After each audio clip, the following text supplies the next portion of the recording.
égoïste.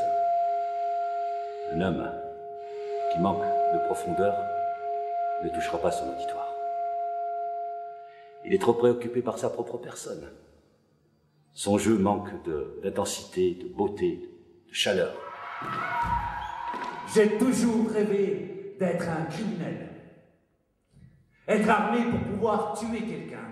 Devenir un violent comme à la télé, comme au cinéma. Descendre 2-3 types. Commettre des hold-up spectaculaires. Piler devant une banque. Entrer en canardant à droite, à gauche. Filer dans un hurlement de moteur. Un tourbillon billet de banque. Je me suis fait tatouer Pan à l'extérieur du bras gauche. Pan qui joue de la flûte. Suivi par toutes les femmes, il les emmène dans sa grotte, il les baise, elles disparaissent et on ne les retrouve plus jamais. J'ai Snoopy et Linus à l'intérieur du bras gauche. Le masque du rire et de la tristesse sur l'avant-bras droit. Sur le biceps droit, un crâne chinois avec une grande moustache et une barbe qui fume sa pipe à opium. Et au-dessus du sein gauche, là, une femme nue, vue de derrière. Ouais. Ah mais celui-là il s'est effacé, je me suis fait avoir, ils m'ont fourgué une encre déliée. Et... Hein? Et sur les fesses on m'a tatoué une fille en petite culotte noire en train de danser le bimbo.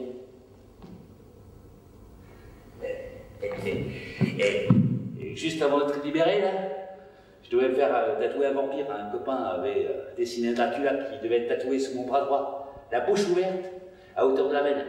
Et j'aurais pu dire, en faisant mon fixe, minute, il faut que je nourrisse mon homme, il a faim, et allez, je passe en premier, il a faim, il faut du sang. Ouais, mais je suis sorti trop tôt, j'ai toujours regretté.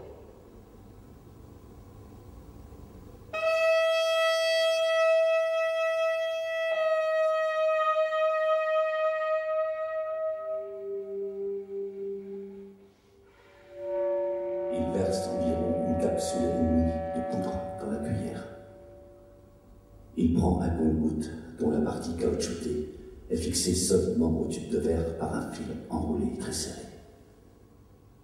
Il sort un billet et en déchire une petite bande qu'il fixe à l'extrémité du compte-goutte pour que l'aiguille tienne bien. Il ajoute quelques gouttes d'eau dans la cuillère, frotte l'allumette et chauffe le tout. La chaleur. Une douce et splendide chaleur envahit mon corps. J'ai enfin trouvé la paix. Cette paix. C'est une sorte de chaleur qui irradie mon estomac. La tranquillité me vient du plus profond de mon corps. Je me détends. C'est merveilleux. Regarde-toi dans la glace. C'est ce que je fais depuis toujours. Je me regarde et je me dis à quel point je suis un pauvre type. Pourquoi les gens te haïssent-ils? Pourquoi es-tu seul? Pourquoi es-tu si malheureux?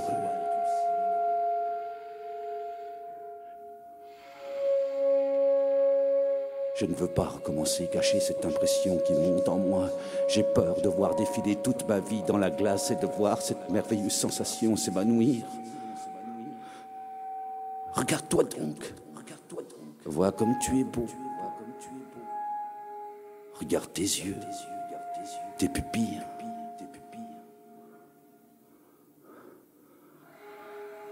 Mon visage est devenu angélique.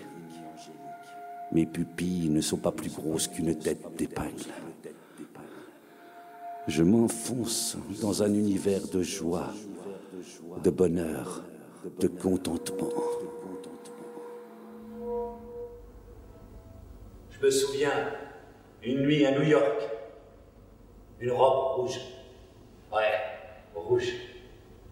Elle lui allait merveilleusement bien.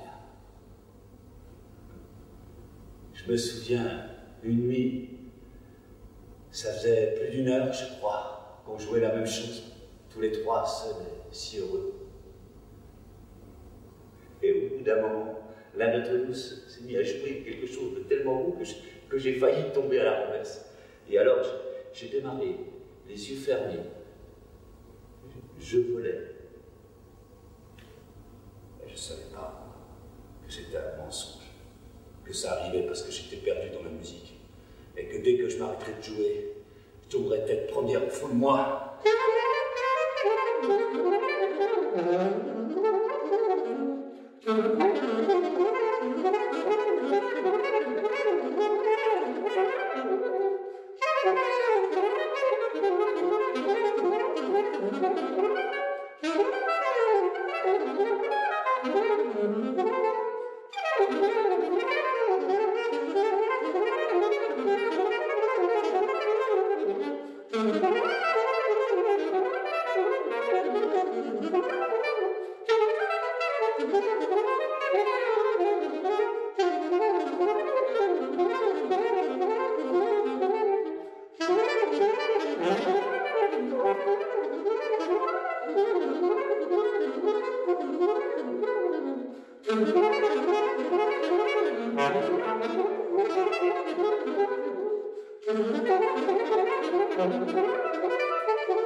Thank you.